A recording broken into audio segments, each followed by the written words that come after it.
Bray and one eba and Ramu said Bibiani Goldstars for na omo eba in fact no more than I'm town omo ba see how you na to say the Bibiani good news nko anyame adom so a tough game na ekoso weekend Bibiani bedo biggie Kwaku. Bibiani bed the brutal. As I say, it looks like more hopes has been revived. So Bibiani see a league log and so that confidence as sounds so abemno. League now more competitive than how it was at a point. And I feel some media the league in a cup. But looking at the recent performance of Bibiani Goldstars, more puso more Kakaibiana, more bezo more Chiana, so more Kai say winning champions. Omunyam ye ensesa omadwen. Second third day, say no was you. Kwame na asemo. Bibiani Goldstars any hard to folk. Except for say ka week you know eba TV so na. Yeah, nanka was saying nankomu yi. Minimal recruiting omunyi this time. So and then ohwe fixtures na wo eye nyame aduma weekend dey I think say ayehwe. Ye season asene na omutimi be 2-3 games. By this time around, she say akwakoye one game no mu. Right. Which are very bad. Mama ko Bibiani na minko bon komo kakramra. Bigi. Hello PK. Hello PK. Me ba to menka. Yeah, me to. Baba lost. Me jiri se Bibia bokọ awie wo Bibiani. Nyame adom. Bibia koso Bibia bokọ. Wase already about hono manya bone Ghana Premier League ne Bibiani Goldstars enti na ye nam awia yi so far matches amabo e Ghana Premier League ne Bibiani Goldstars say na ne masiko wo me nyame na wase na menchia ahwefo ne atifo da fe menchia the clear ne omo ye adwuma na awia yi na menchia Goldstars management playing by the new Bibia na me ka say wo hwe with first round to second round in retrospect, you know, the chair matches do I would say Team Goldstars has felt good because share the competitions are near ball within the season. They are CAF Champions League, they are MTN FA Cup, and after the Ghana Premier League. Now, to say things will be very, very tough for us. But then, with the help of management, and so to your any arrangement from day one, I would say your performance, you know, hasn't been a fluke. At least as it stands now, Osha the leg log now, yeah, the second position, and Osha the points gap by that between the first team now, 3 points, and no catcher with 11 matches to go. No, say a boy home what you bet me a conquer the money in the Amaya. And Yama Kwanimu at the Amamono PK at the start of the season after winning the league last season. This season, number targets our Ghana Premier League, man is saying. Well, many are sure as defending champions, you know. Now, their plans, and as I say, their year arrangement here, so that at the end of the day, you know, league and inquiry, you know, they had the best four of the teams are Yamodi Goldstars in Primo. So I believe that even Yemwe season, you know, Yaniswadi for the season, you know, at least gradually we are achieving it, and I know for sure that the modern 2000 increasing by 10%. There is that possibility. This was the for the season. Let me achieve. Sir, now target and say mobile qualify for top 4 this season after winning the league last season. Baby, I'm day. Say kwaya sana every season now. More reaching mo target. But looking at baby, I'm and the points gap between mo and the other first. I am medium man. Do you think some of the science will defend the title or no? Well, I mean, there is that possibility because once a football in there, a week in, week out. So, in the say, or share new coach or buy any modern ball together with the playing body now. I think that gradually you're more jerry to coaching on the tactics or better ball. And the Obia or Nim goes as Viano, probably a neighbor to a catch or Sebia. Rotational policy no area at Dawson, but to some extent, the rotational policy in the win. I learned that they do a good result. and also you. Eti minia, ni na say where we have gotten to know, we have 11 matches to go. It's just a BBT. We having the plan say about top 4 no doesn't mean say you leg in our because the first you are still within the top 4. So that's the plan. So we are going to work towards it so that at the end of the day, you know, the best me achieve with success. Adoma Kwasiada, money had to folk, and a day boy name. Looking at how to folk performance, and my way form, and Ghana Premier League anymore. More GDS, some bit to me, Ashe. Well, against us of folk, he himself a very, very tough encounter. But then we'll go all out and make sure that it's to be winning. Because having won a away game against Pando out of Lions, you know. Who say now we know our way, and numerous supporters are there in Umba Dance Park, you know, would like to have that same view, and some people have few now. Then I'll be to me. The only thing is say all out, you know, to me 3 points, you know, and they want the support at the Dance Park. You know, him say football results me and Sunday room, but mostly, you know, so supporters ever park. I no more prefer to be winning among so that they are better ever. And another thing, as I said to me. A mentality, I say to me, boy, and he said, yeah, put against us of folk on the 1st of March. And when you say, Oba Bibiani, festival, Bibiani for celebrating SS match. So you read the month of March in there. We are saying that here starting the year so that people will be happy. And no emphasis pressure behind by a boy against us of folk who have seen it all in the league. You all boy against us of folk or share the pedigree, our league in my also. And or share history. A bar league in any house of folk. It means some will be any dance back that. So this time around, no, we want to do our possible best and make sure that 3 points in the between Bibiani. Ye jam or now or final words to Bibiani for and Bibiani Goldstars supporters now. Many are can say and supporters and name Bibiani Western North, which in the course one from support entirety. They said they have been massive from day one because Osha. And supporters, you know, Danny there in a match, they come to the stadium to cheer the team up. They can against us of folk. They has performance recently, and the Goldstars performance recently. It means that we are going to sell a good football. How will be any dance park? So we are inviting each and everyone to come to dance park, Nyame Aduma, Sunday to witness a good football. Trust me, the game is very, very, very tough, but we will not disappoint our numerous supporters about dance park. We will make sure that we will do our best and get them the 3 points to start the 6th match very well. Yeah, that's a PK. Bibiani Ebesa Bana Yadinkomo. When I'm saying about CP, my family, I mean, now I'm in Chelsea here and Shano Boyjuma. Now, I mean, say, Yamayadma, Sandy, then the base dance back. PK. Bibiani Goldstars Communications Director, and now Otese and any Dinkomo. Right. That's Yako Bibiani Goldstars. As well, of course, the big game also weekend the only hearts of folk and it was second versus third. Come in. You know say? Yeah, me tie the PK can in end.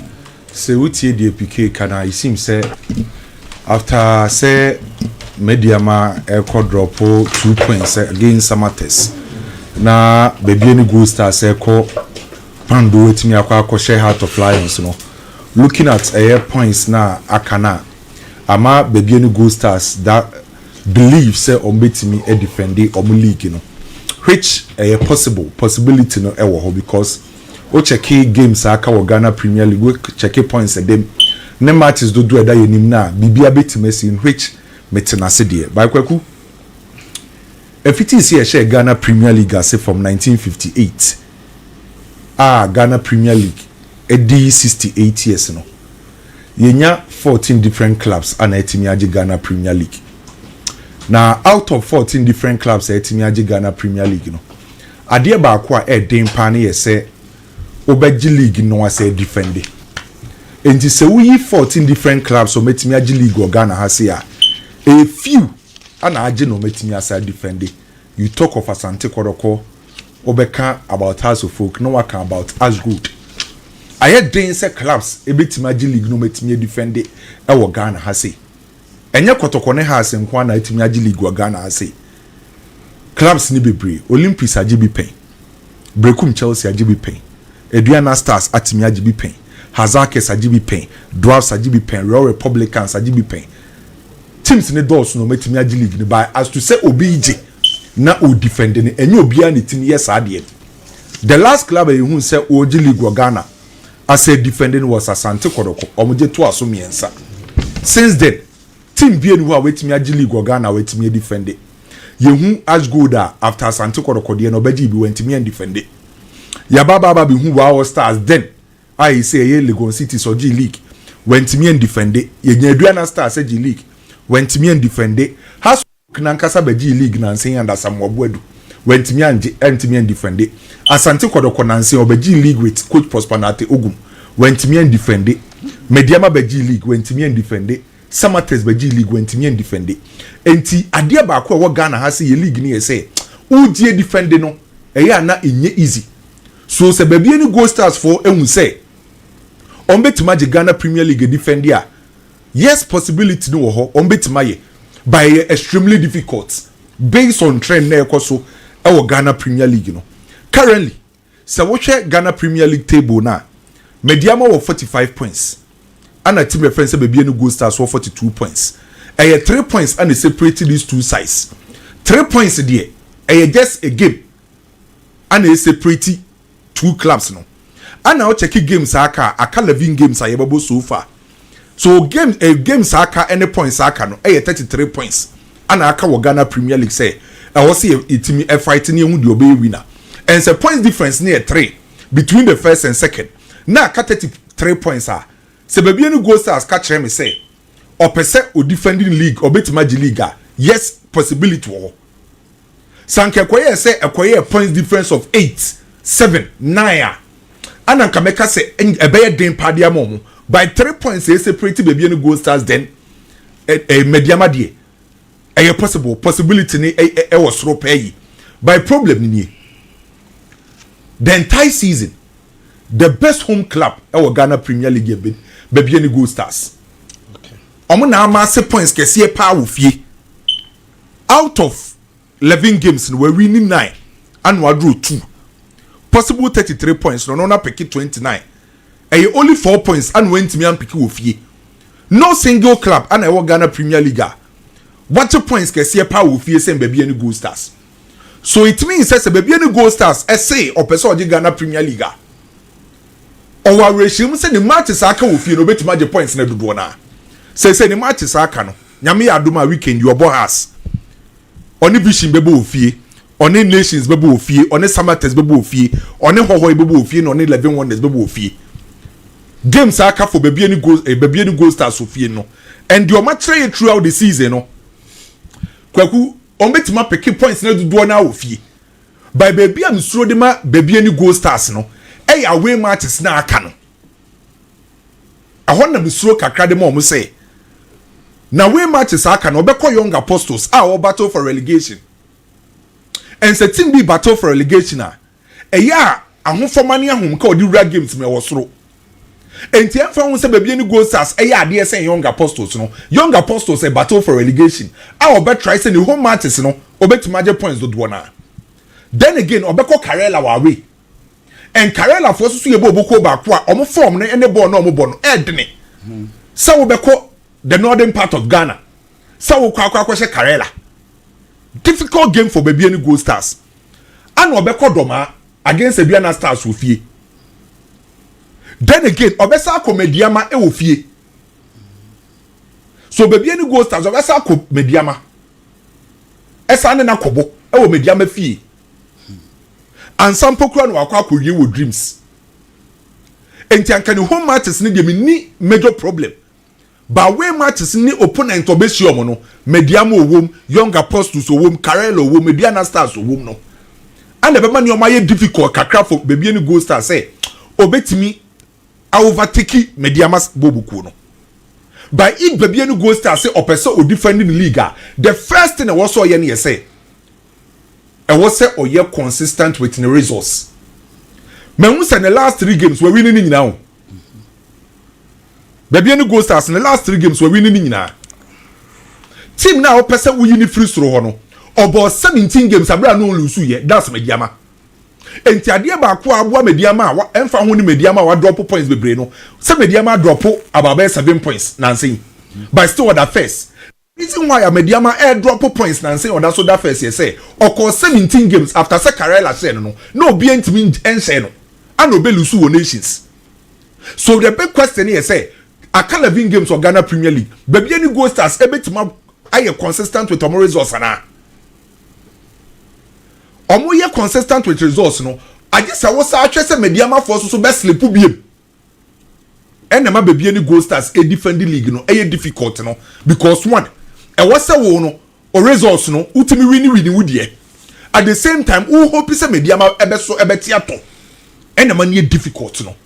Ba o check points aka matches aka 11 games na aka wo Ghana Premier League a possible 33 points 3 points na separate Mediama ana Bibiani Goldstars anka points ni games na aka ne de possibility say Bibiani Goldstars ebetima ba beji league no e wo soro pay by question here say Mediama ebe drop points bi ma na Bibiani Goldstars so ebe to ade omoye na so ana e ho na asem ni nyina ejina because they say the last 3 games Bibiani Goldstars aye adwuma ni nyina to the level to the extent say wakwa akwhye Heart of Lions woni fie enti se Bibiani Goldstars nyame adom weekend we otimi hye House of Oka onim se otwamfo nyi bi de akere se league no betima defend se weekend Bibiani Goldstars hye House of Oka otwamfo nyi bi de akere so betima defend why serious yeah. By otna ma House of Oka enne be draw na so lusu a ni league ne je no say obe defend ne be very difficult so for now kwaku based on points akade Bibiani Goldstars defending the league title no possibility no de e was through by 2 questions ana e wo for Bibiani Goldstars omo betimi atwa de omo ye ni sese no so say ye win 3 atwa so ye betimi win atwa so Mediama force so be sha ase a drop points ana en de e betimi ba Bibiani Goldstars defend omo league no by Ghana Premier League from 1958 ebesi ne no 14 different clubs na the Ghana Premier League by a only few and a defender Kotoko House of Folk as good Edin so beje Ghana Premier League now wait me as a defender Bibiani bede means House of Folk for a call for fair officiates and I'm sure they will get it I mean be say be game no na a referee ye ba be born home come me say wa we nim say oba be the game no ye mpe ye be pon game na wie na referee we want a beautiful game be Kwaku. I think where matches are any point was our matches anymore. And the points gap between Bibiani Goldstars and Mediama just 3 points. What it means in the same still a possible Ghana Premier League no be betting me afa ho. No ababa beje de free Mediama nsem. Ba me medin kan ka se Mediama ntimi anje Ghana Premier League na e yo mo anepe because league na e Mediama dia. Looking at how they led the other teams continuously, the kind of performance on my dynasty, that consistent good performance. Ababa do this stage. That's what before Mohomba Ghana Premier League. And now you're on a pen of the Ghana Premier League na chobi. But that notwithstanding, Bibiani Goldstars performance what dynasty no, and so your idea so any. Idea about Kwame who say how Bibiani Goldstars pa a technical inconsistencies. At the start of the season, they had their coach from Paul Manso. Season ne kwa ni mu na na so otena nchen mani pa fofo ba behwe so the assistant coach became the head coach as a caretaker and after more appointee Bruni so man no take over into this technical inconsistencies affected the performance of the Bibiani Goldstars team and the nipa wire substantive coach and I am sure Safin will find the right rhythm our games and my Bibiani Goldstars bo kono now the only thing about me about Bibiani Goldstars is to be consistent. Talking about consistency, you know, consistent with winnings and also wins. You can be consistent, but maybe a draw smo. You can be consistent, but maybe a loss mo. And now we are consistent war.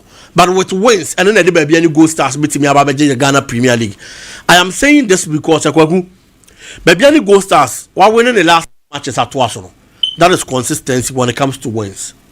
On the other part of Mediama, the Bibiani Goldstars are buying Mediama amaye this and come away in ano. Mediama has also been consistent in the last 3 games with poor performance. Last 3 Ghana Premier League games, Mediama win ibio. Olusi to Nations FC. And or Tenefie no draw to Aduana Stars. Or we no kwa we no wako draw to Samatex. Eti Mediama na ye hu no. consistently o show home no show away o show home no show away this our media team to soro no in the last 3 Premier League games media man team mind that consistent win o to be shempo and no na Bibiani Goldstars and so winning just the last 3 matches they are closing gap now make 3 points per which is just a win away for Bibiani Goldstars and then a slip from media man now if you want the points gap ni nyina pe.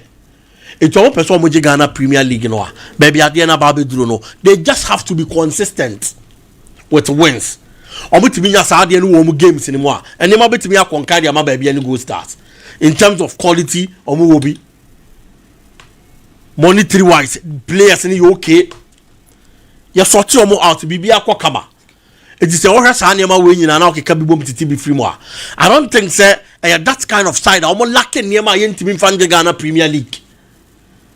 Debbie, we've seen clubs Omundu Kotokone had to folk when they won the Premier League or qualified for Africa, Omu decided Omunko. But this team, when they qualified for Africa, Omu Koye, Eko African interclub competition, no. The American Ababi seen is a financially Omu sound. Into a player now see a kind of baby any Goldstars. Dear Ben, I will lacking to want to be more than a but defend the title. What me defend another one to me and defend it.